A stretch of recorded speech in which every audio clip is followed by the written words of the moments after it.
Hello and welcome everybody to all the cards on the table.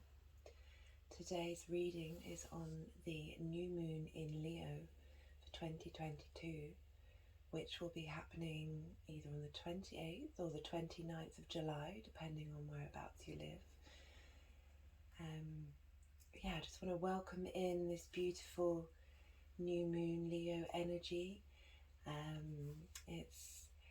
It's quite an interesting one astrologically.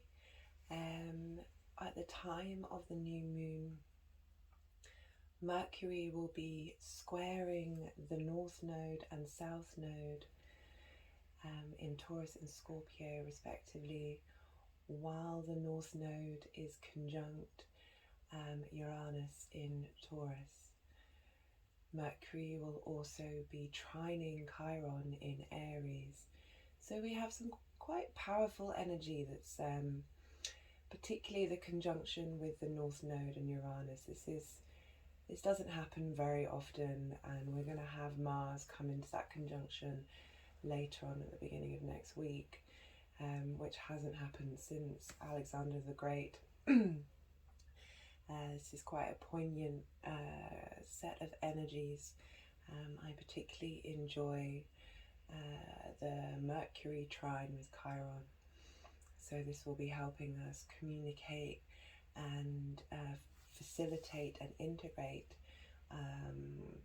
the wounded healer aspect of Chiron, which is all about using the wounds and the trauma that we may come across in our lives and transmuting it to help the collective.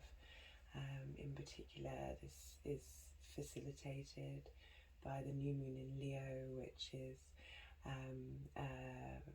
new moons represent fresh starts, new wishes, new intentions.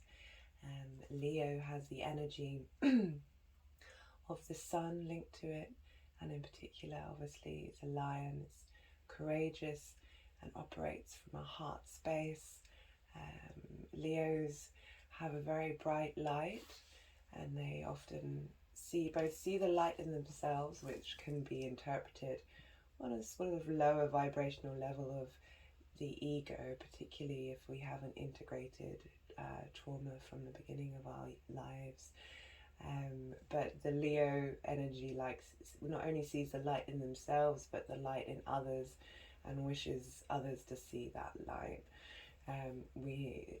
Leo is opposite Aquarius in the astrological chart, and whereas Leo is the individual moving into the social and operating from that sphere, Aquarius is the collective energy, mind, air energy that is living in the future and trying to bring that future into the current day. We have 4 decks here today with us. We'll be beginning with the Black Moon Astrology cards, and let's see what the energy of the new moon wishes to bring through. And I open this space and ask for the highest vibrational level of clarity and information we can gather to help us understand this energy, utilize this energy for both ourselves, those our nearest and dearest around us, and the collective as a whole. I hope you're all well and enjoying Leo season. It may be fiery for some of you, particularly those with fixed signs placements, as we have this Grand Cross dynamic, which is essentially 4 separate squares combined. We have this as we have the nodes in Taurus and Scorpio. We now have placements in Leo, and we have Saturn sitting in Aquarius, as it has been for some time.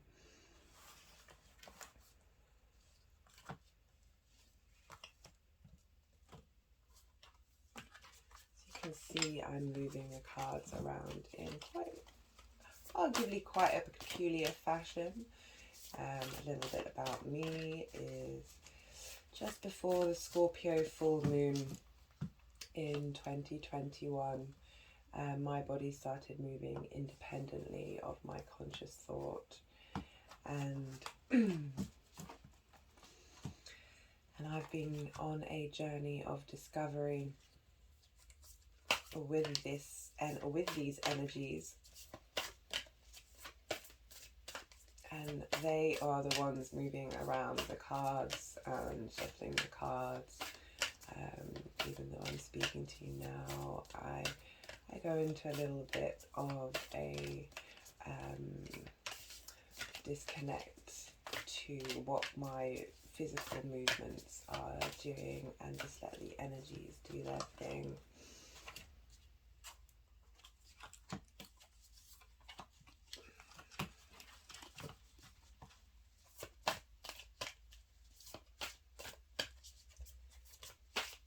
So I have 4 more cards from this deck.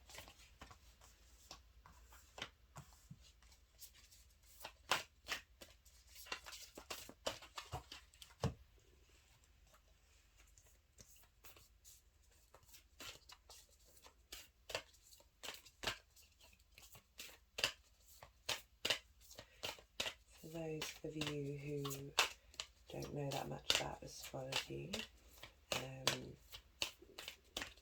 I said before, the new moon represents a new cycle.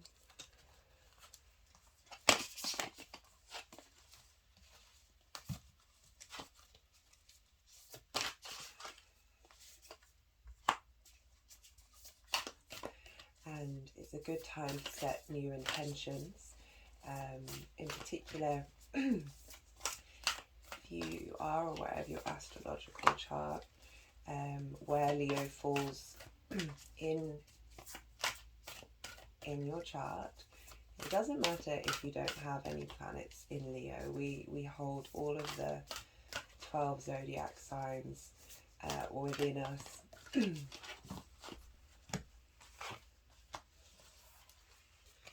So far we've pulled the 5th house of creativity, which you go by modern astrology. That is where Leo falls for interpretation. This is the 5th house of creativity and children. We've also pulled Chiron for healing, which I've already mentioned will be one of the major aspects that are linked to this new moon, with Mercury trining Chiron. Now Mercury is our communication. Mercury is the closest celestial body to the sun. It's in mythology, it's Hermes, the messenger of the gods, and as the cards just fell, and the card on the bottom of the deck was Mercury, which represents the mind. So you may receive some downloads during this time of how to integrate your healing with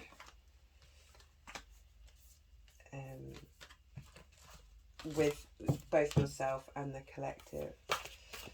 How many more cards do we want from this deck? Just pulled the Mercury retrograde card. Now we're going to have a Mercury retrograde. Apologies for the my word stumble. It's quite appropriate for Mercury retrograde when things don't quite go as expected. It's obviously the planet is no longer direct, and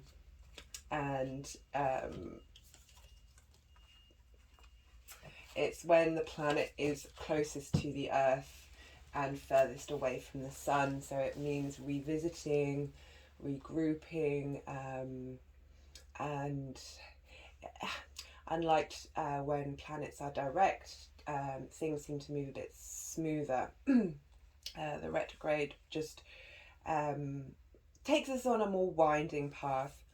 The final card that we pulled from this deck is Aquarius, I know, and as I mentioned before, Leo's opposite Aquarius, utilizing that fire and air energy, using the passion of fire and the coolness of air to be able to express these aspects that are going on with the Leo new moon.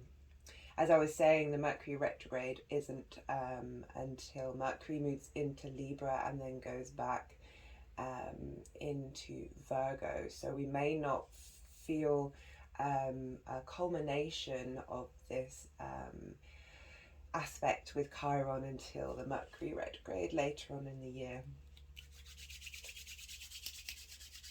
As I was saying, this movement that I'm doing, this is part of the energy work that I do.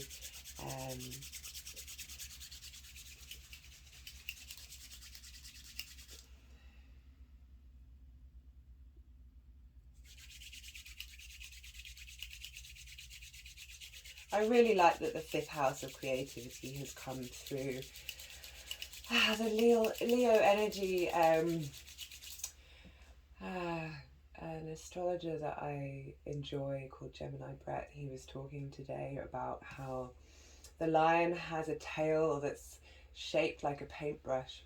And it's so important that we understand that creativity is manifested in all of us in our own unique individual way, and that's such a powerful message from the Leo energy in opposition with the collective of Aquarius, that we can use that individual autonomy and creativity to help the collective. We're now moving on to the second deck, which is the Work Your Light Oracle cards from Rebecca Campbell. How many cards would we like from this deck? So I was just asking the energies how many cards, and my head, one of the first things, I was focusing on pendulum work before my I would say activation happened before the Scorpio full moon. And one of the things that happened to me on that journey was integrating my pendulum through the top of my crown chakra, and my head, when I would ask questions for things, my head would move with a confirmation of yes in the ways that I had worked with my pendulum, and also when I ask for the amount of cards, my head will move as if the clock face. So my head moved to the right and almost to the back of my head, which showed that we needed 5 cards. So this card, we've had Anna, grandmother of Jesus, and it says on here, seeding the light, laying foundations, divine plan.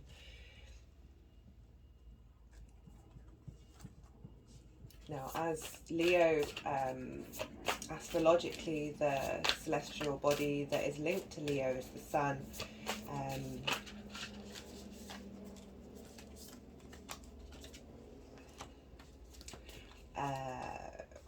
We are light beings, and we receive information and downloads from the sun. Arguably everything that we eat and consume has grown, particularly plants, through the energy of the light. So it's really quite beautiful seeing this card come through with the energy of Leo. The second card and third card that fell out of the deck is birthing a new age. These are really quite beautiful cards. And the third is keepers of the earth. You are not alone. Ancient ancestors stand beside you. Now, I'm interpreting that as the North Node and South Node square in Taurus. the North Node is in Taurus with Uranus. And the fourth card that we've just pulled is Leap. You go first, the universe will catch you. And the final card we have is Don't dim to fit in. How are you dimming your light in order to fit in? Oh, this is perfect for Leo.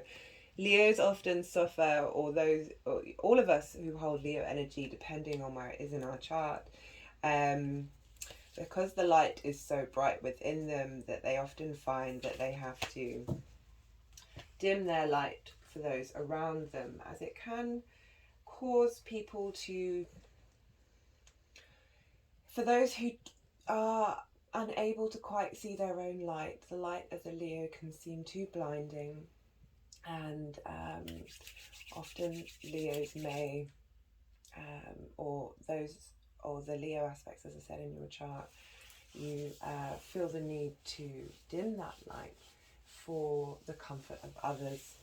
And it's something that Leos and Leo energy is here to do, is for us to shine brightly without that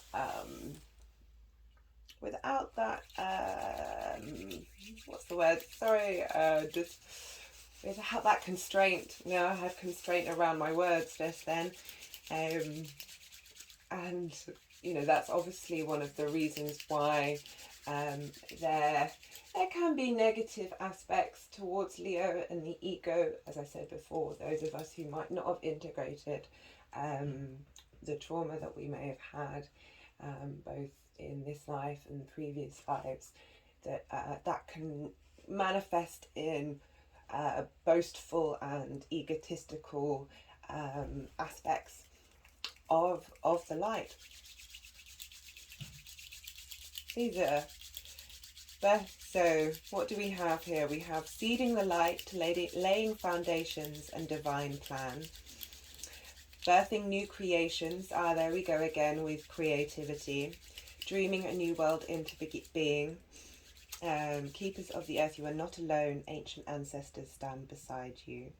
Leap, you go first. The universe will catch you. Don't dim to fit in. How are you dimming your light in order to fit in? So again, this is going to be linked with Chiron and utilizing those wounds in order to, especially with Chiron in Aries, it's all about the individual. It's all about essentially doing the work yourself. Aries energy is very, they're the ones striving first on the battlefield. So it's really very beautiful to see these cards come up about how we can integrate this new moon energy with that energy in Chiron, with Chiron, and that the universe has our back in this process of doing it by being creative and courageous with the Leo energy. And I particularly enjoy that this Aquarius card has come up, because that is reminding us that we are part of a collective, and for the energy to operate on the highest possible vibrational level, we must be reminded that within the individuality of our creativity and strength, true joy and flow state really does come when you are aware of those around you and the good that you can do for everybody on the day-to-day.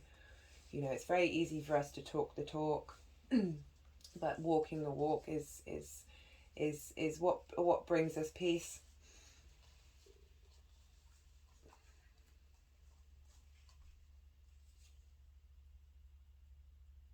Sorry, I'm just seeing what other messages want to come through. Channeling into the energy that is present here with us.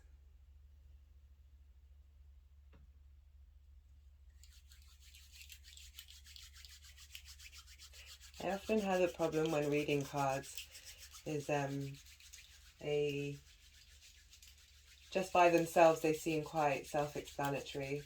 I wonder if there's anything in the books that my guides want me to read from.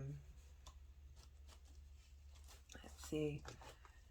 Leap, you go first. No, I really enjoy, there's obviously a great deal to do with the benefit of your intuition when you're reading cards. But I find these days with the cards that are out there that you can access now, there's such beautiful channeled messages within them, and every day is a school day. We can't know everything all ourselves, and it's wonderful to be able to experience other people's wisdom. Okay, let me read this. So this is Leap. You go first. The universe will catch you. Life bends for the courageous. The universe wants to support you, but first you need to leap, to throw your life up in the air. So that's bringing in the energy of Uranus in Taurus at the moment. Uranus is obviously the planet that's on its side physically, and Uranus represents a complete 180 of flipping of something in your life. So please go look and see where Taurus is in your life and see how that may affect you. Perhaps you know what you're being called to leap towards or away from, but are scared to make the move. Or perhaps you're waiting for a big fat sign or instruction manual or permission to do so first. If this is you, then this card is a sign and permission slip to take a deep breath and leap into the unknown. That's wonderful. That's really lovely.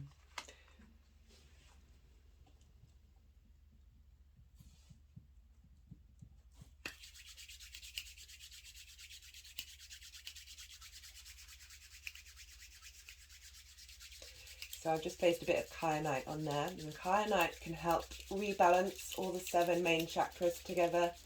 It's a very useful crystal to have around you when you want to facilitate. It's good for writing and mental activity, which again, that's linking into Mercury.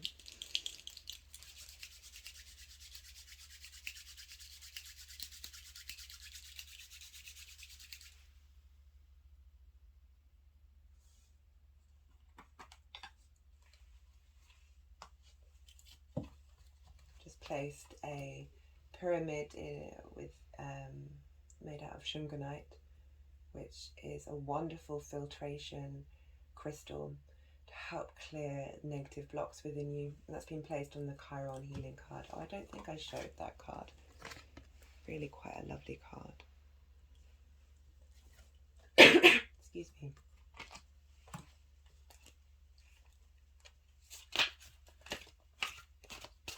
So now I'm using the Starman Tarot. I'll put a link to all of these decks in the video if any of them call to you. I just asked how many cards they wanted from this deck, and they want 3.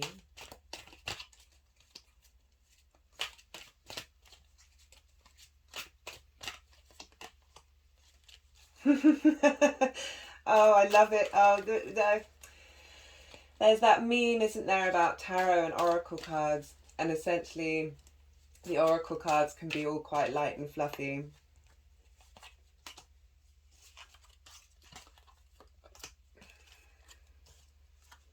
And the tarot cards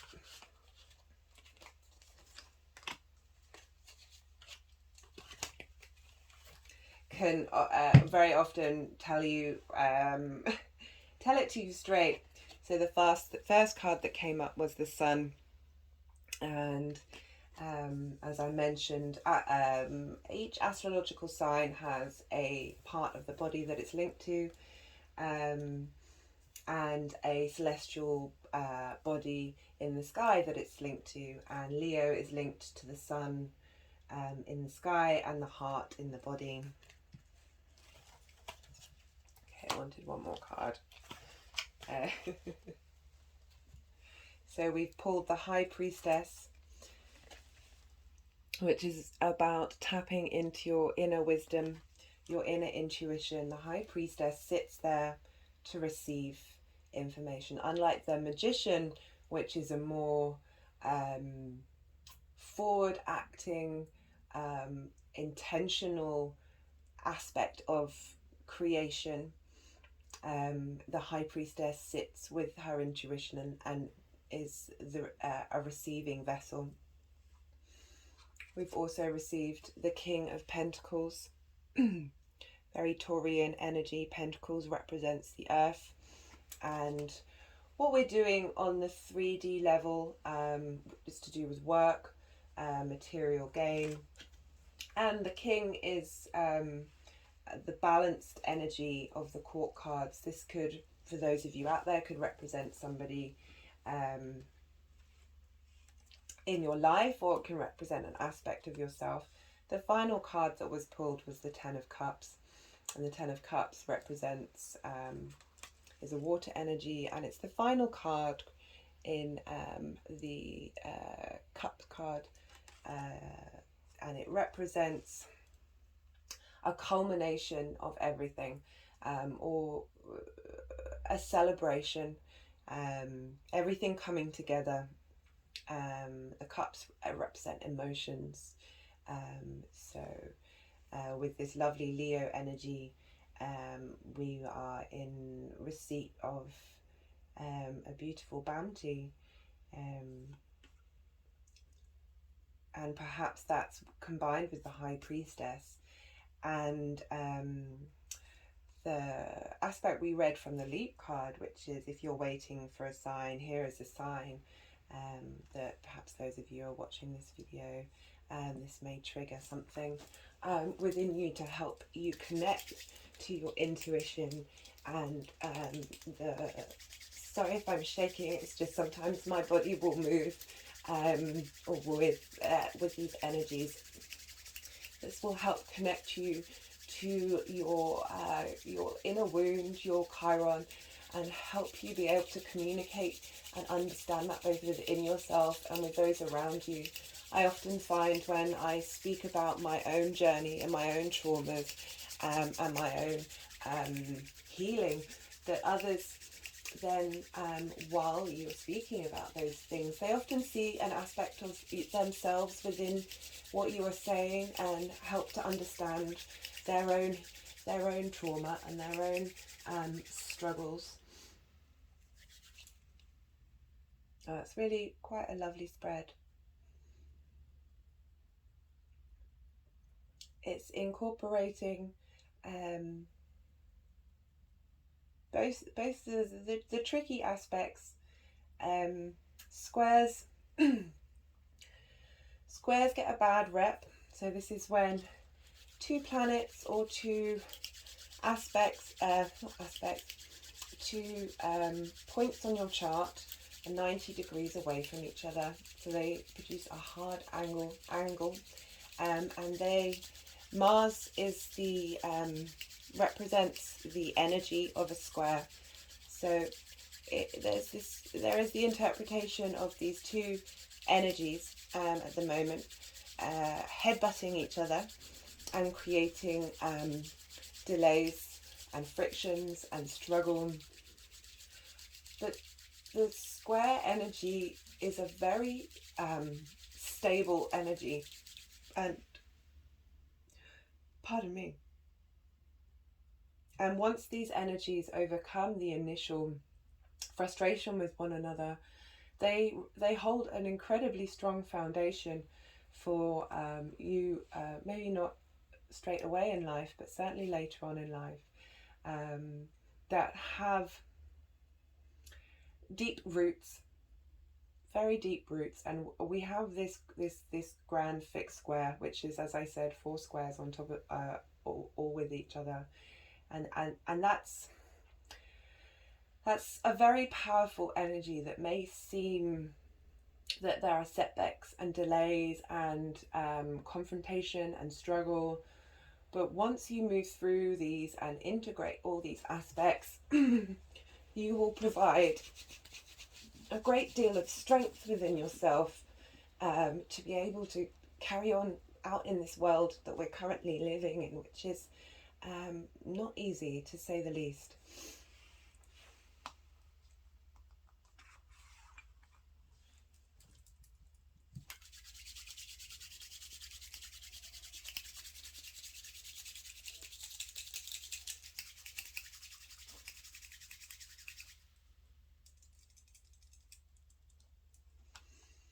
Now,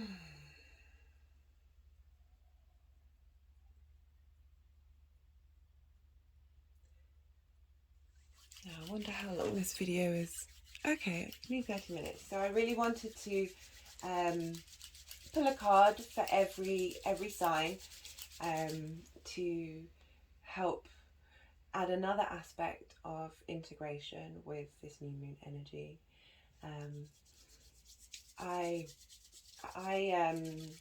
On my studies with astrology, I currently prefer whole sign houses, which has come out of Hellenistic astrology or ancient astrology, depending on how you phrase it. This is also the method in which the Vedic astrologers in India use. This essentially means that based on your your ascendant degree. So, for example, my ascendant is in the house of Leo. This means that the whole of the first house starts at 0 degrees Leo, and then each house represents the whole of the astrological sign that follows suit. So I'll be working on that basis and ask that you first listen out for your ascendant sign or rising sign, and then you can listen out for your sun sign and moon sign, or whatever sign calls to you. As I said before, we hold all aspects of the zodiac circle within us.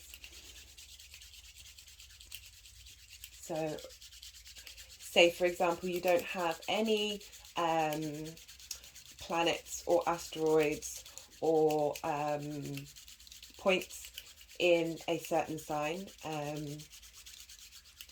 then you can look to what the house means in terms of what aspect of your life you would then apply the cards to.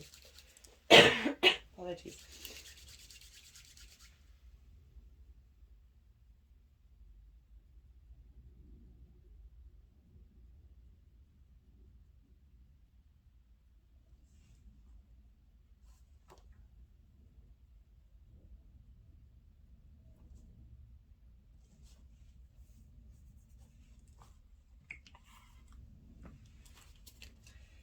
So the first card I'll be pulling for is for, as this is a Leo new moon, I will be pulling for all of you, for all of you who hold Leo in the first house.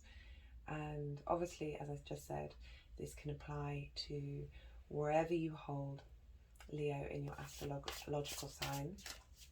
Now, these are the Wild Unknown Animal Spirit deck. We have the Mouse for Leo. That's quite interesting. Is there a story about the lion and the mouse? Something about the mouse pulling the thorn from the lion. I could have that completely wrong. Oh. I'm just going to pull all of the cards first, and then we can talk about them. So, the next card is going to be for Cancer rising.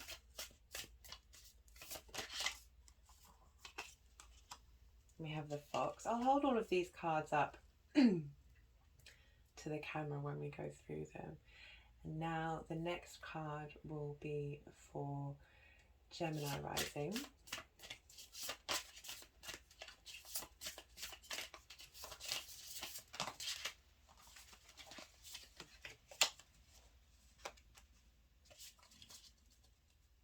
The next card will be for Taurus rising.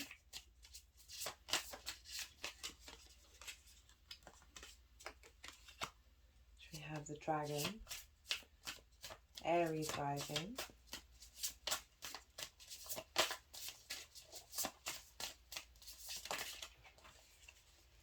Which is the beaver. Now Pisces rising, the Gazelle, Aquarius rising,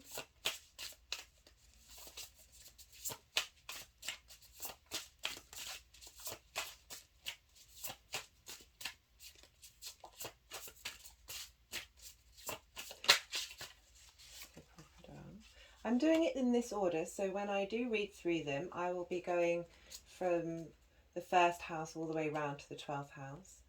Capricorn rising,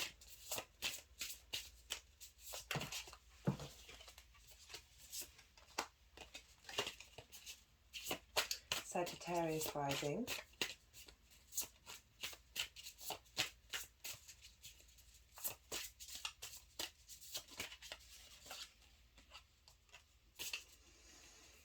Scorpio rising,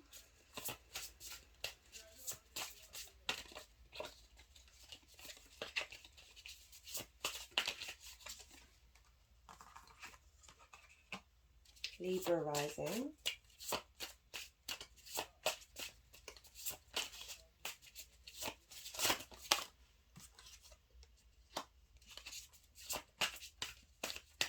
and finally Virgo rising.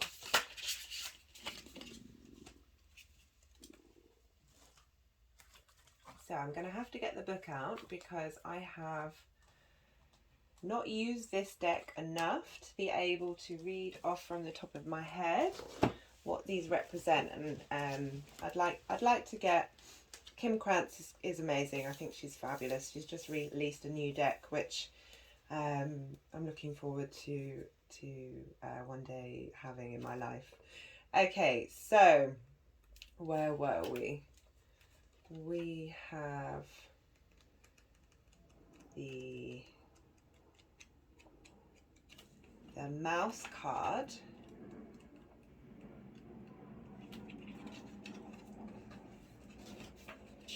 which is an earth sign. So this is for Leo, and this is in the first house, and the first house represents your sense of self, your body, your appearance, and how others see you.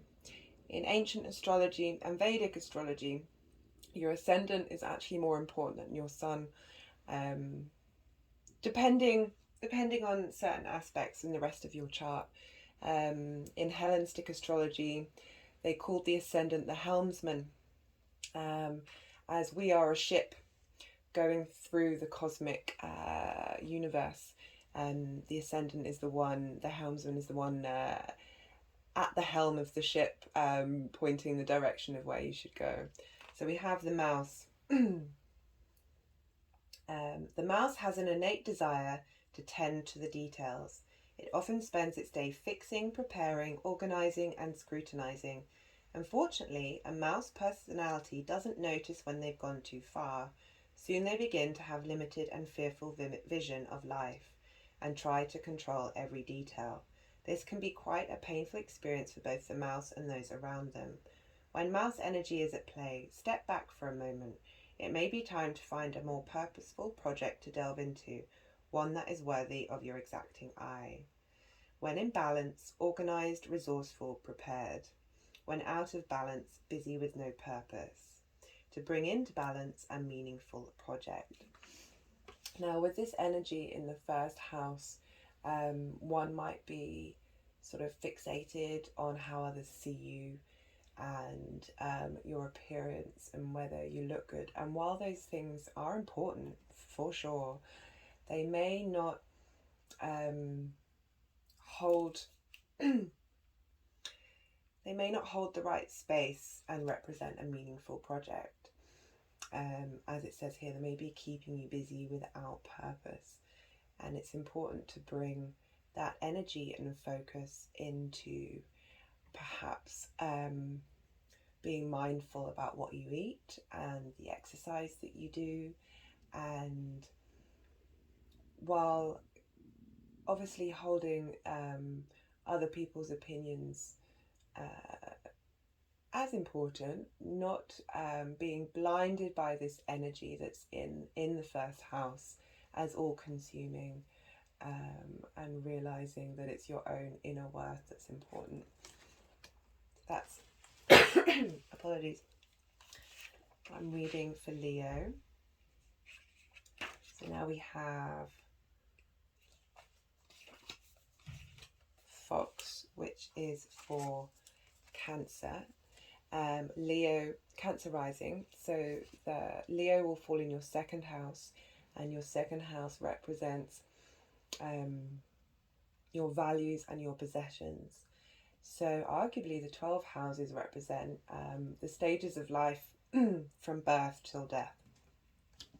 And so whereas the first house is when you're a baby and all you're really aware of is your own body, the second house is the things you then start to collect as a human being and the things that you then value in life. So the fox here is an enchanting creature with plenty of mystique to go around. Fox personalities are skillful in business and also make great teachers. They are quick to learn and adapt well to new situations. Foxes are ideal life partners as they commit to relationships for the long term, and their natural charisma keeps things exciting. Fox energy helps us stay true to those most dear to us. When this card appears, reconnect to those you love. Foxes don't do well when they slip away. When in balance, magical, ingenious teacher. When out of balance, sneaky, unsure of their identity.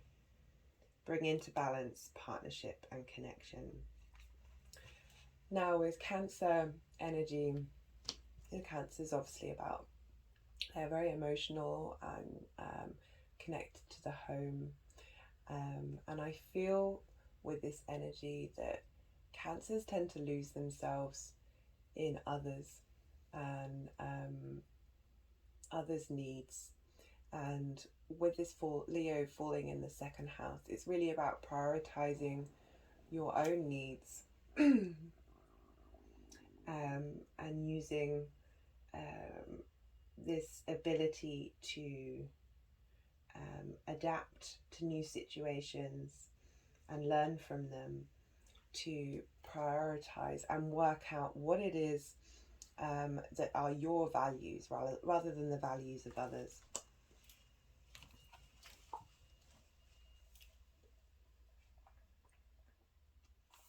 So now we have Deer, which is another earth energy. These all seem to be tapping into the Taurian aspect of this.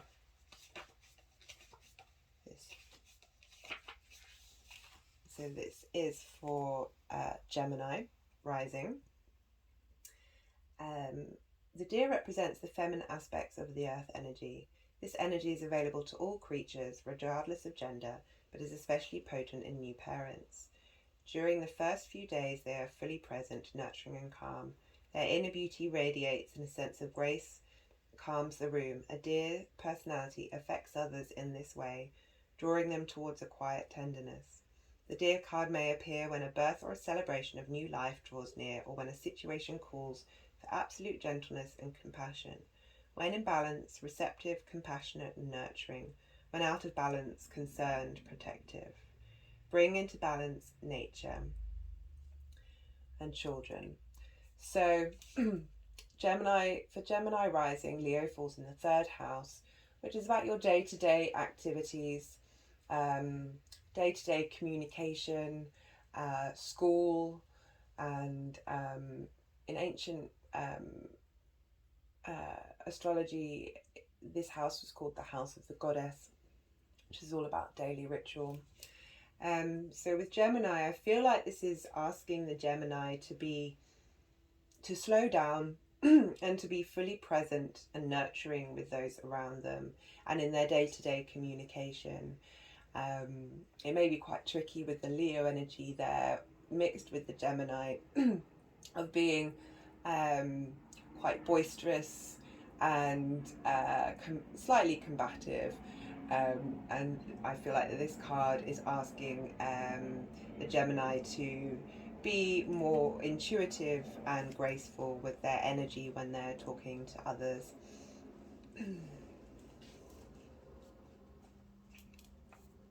So now we have Taurus energy, and we have the dragon.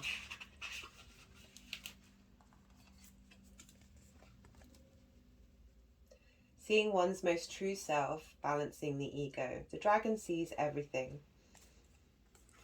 Okay, that's all it wanted for me to read on that. So that's quite funny. So the North and South node in Vedic astrology are called the head and tail of the dragon, and the North node is the head of the dragon. So my Taurian friends, you have the head of the dragon in your rising sign, and this Leo falls in your 4th house, which is family and private life. So perhaps I don't need to say too much to my Taurian friends as they are channeling the head of the dragon, which sees everything. Just want you to be a bit mindful with the North node. It can represent where we're headed, and it also can represent excess. So take your time, which I know you're all very good at doing, and just keep a beady eye out and observe what's going on around you, and perhaps bring that into your heart space and try and find some compassion and love and shine your light on in your family home and your private life.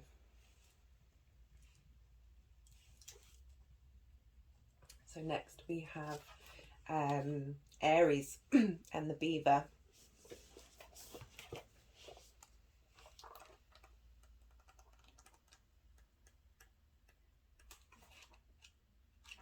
Which is a water sign.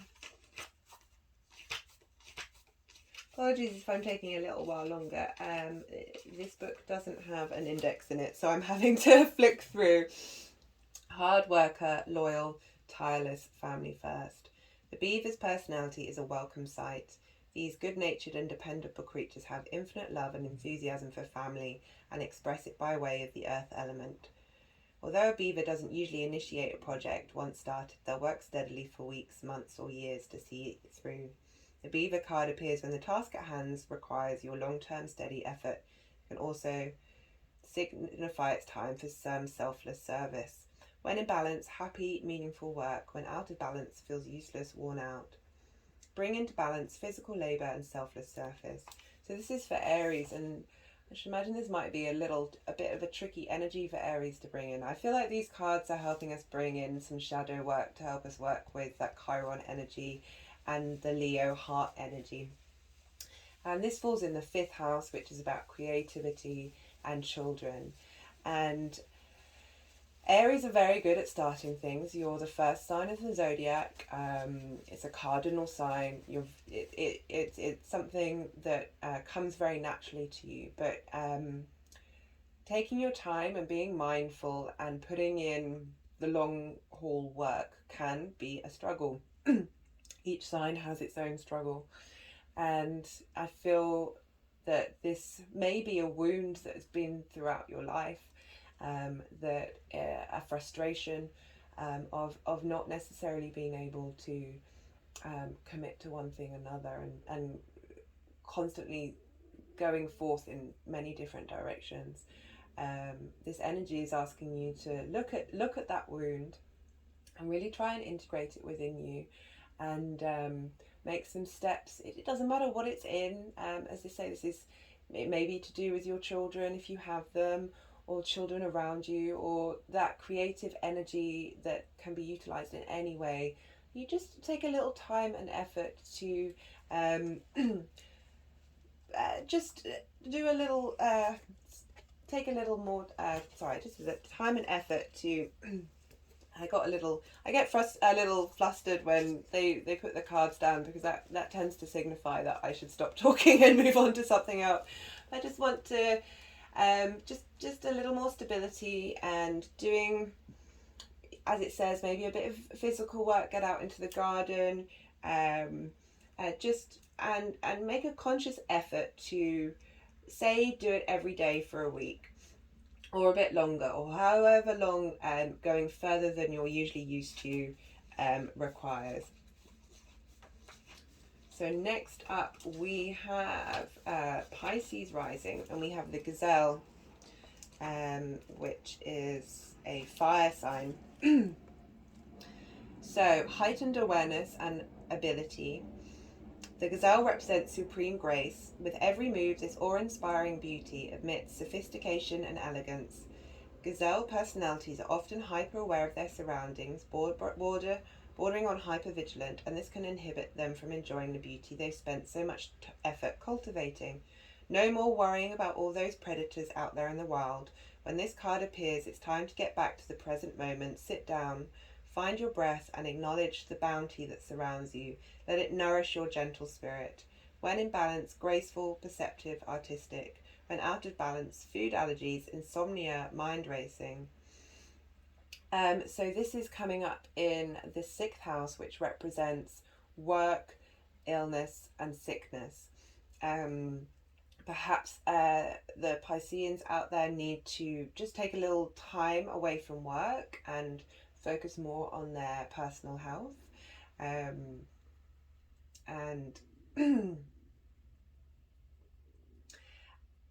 Sorry, I'm just rereading. There's this aspect of being hyper aware of their surroundings, bordering on hypervigilant. I feel that the Piscean energy can, its individual sense of self can sort of disintegrate into the collective and often absorb the energies of the people around them. This card is asking that you take a little moment to yourself, maybe some meditation, a bit of yoga, a bit of being out in nature, some breath work, and just try and disconnect from, this is going to sound strange, disconnect from the collective by being present in the moment. Even though often when you're in the moment, you are aware that you are everything, but on an individual level rather than that of absorbing those energies from those around you. So next we have Aquarius, which is the crocodile, and now this Leo falls in the 7th house for Aquarius, which is partnerships, can represent marriage. It's one-on-one relationships, be that in work, friendships, or intimate relationships. Resting, submerging, collecting energy, cooling off. The crocodile reminds us to step back from the external world and turn inward. Now is not the time for decisions, action, or discussion. The crocodile mantra is wait. This doesn't mean lying around hoping life's challenges will disappear. The crocodile is much smarter than that. It means intentionally withdrawing, gathering our awareness, observing and building energy.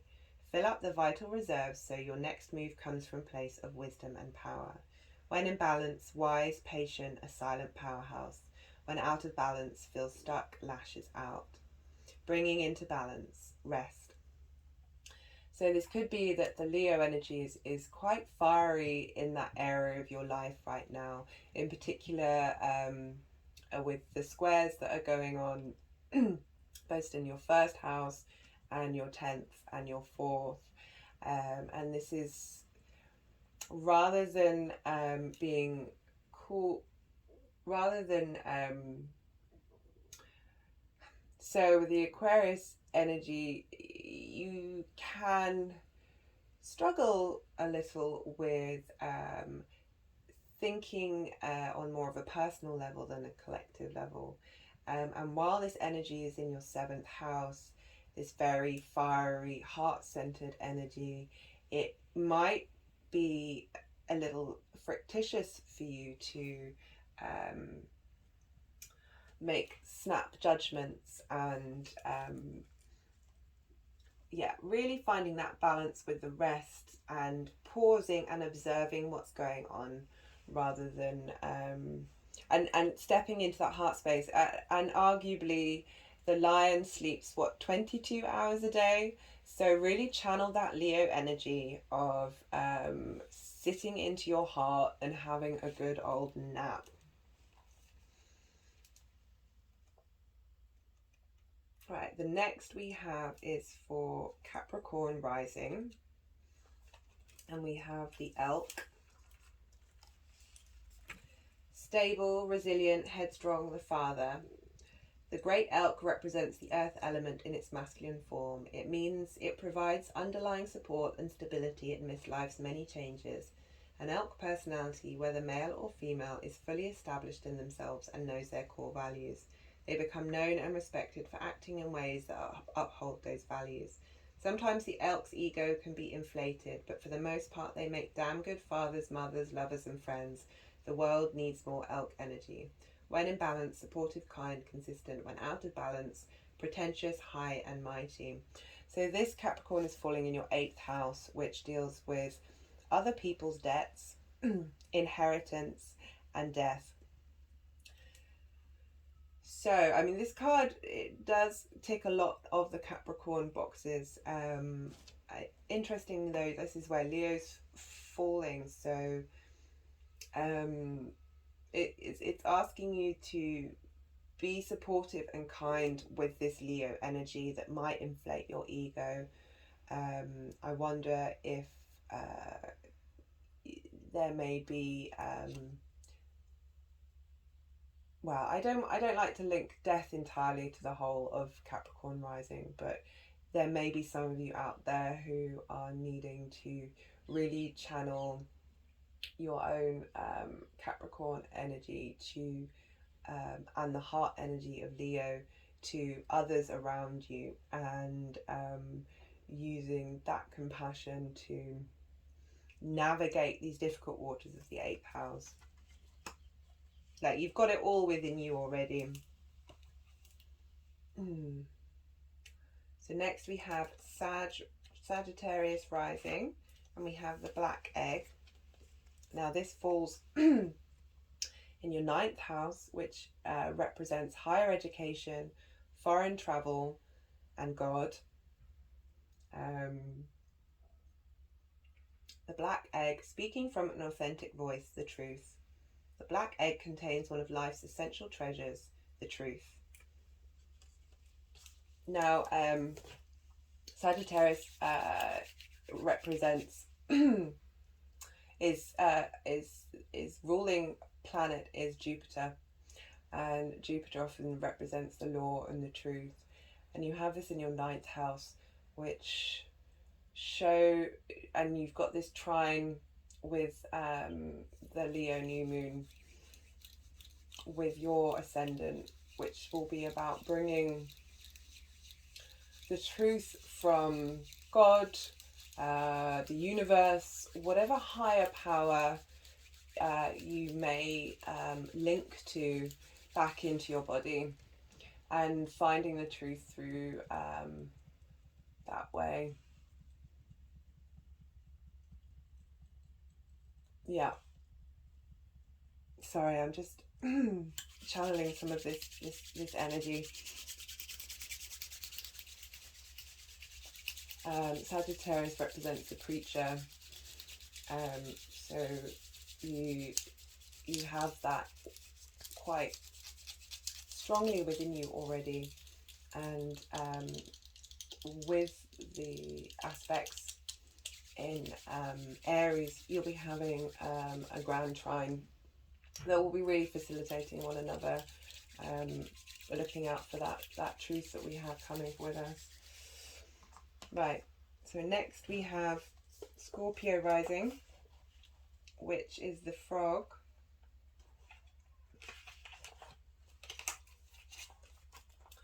And this is a water sign. Clearing, cleansing, healing. The frog and the water element are almost inseparable. The frog spends its first months of life entirely within this healing element, and then emerges to rest on land. But no matter how earthly the frog becomes, its need for cleansing and rejuvenation is regular. Frogs tend to become overworked and undernourished, so it is vital that such sensitive creatures practice self-care. This care serves as a reminder that water helps us cleanse, forgive and release. Time to dive in. Frogs aren't meant to carry a heavy load. When in balance, clear energy and enthusiasm for life. When out of balance, depleted, running on empty. So Scorpio, you currently have the South Node in your first house. So going through the water signs tend to hold a lot of their emotion in their bodies, and baths and exercise are all brilliant things for clearing this energy out.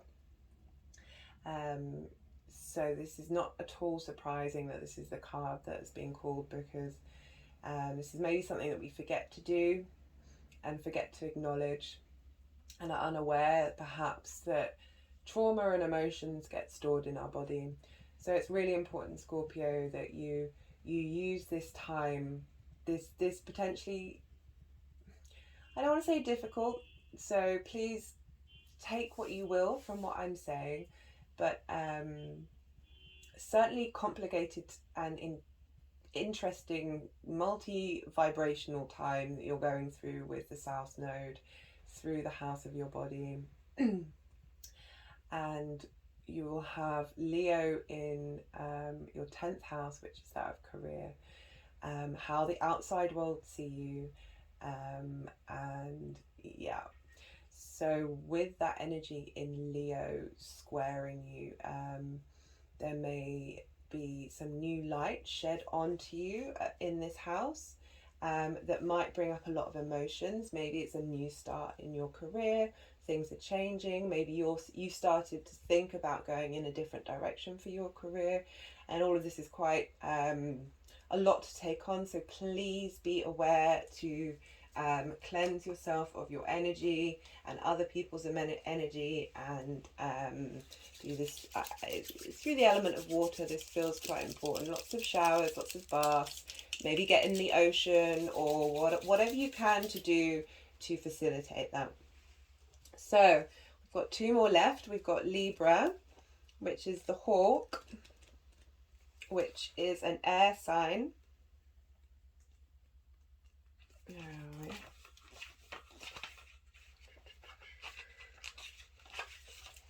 we go, Libra.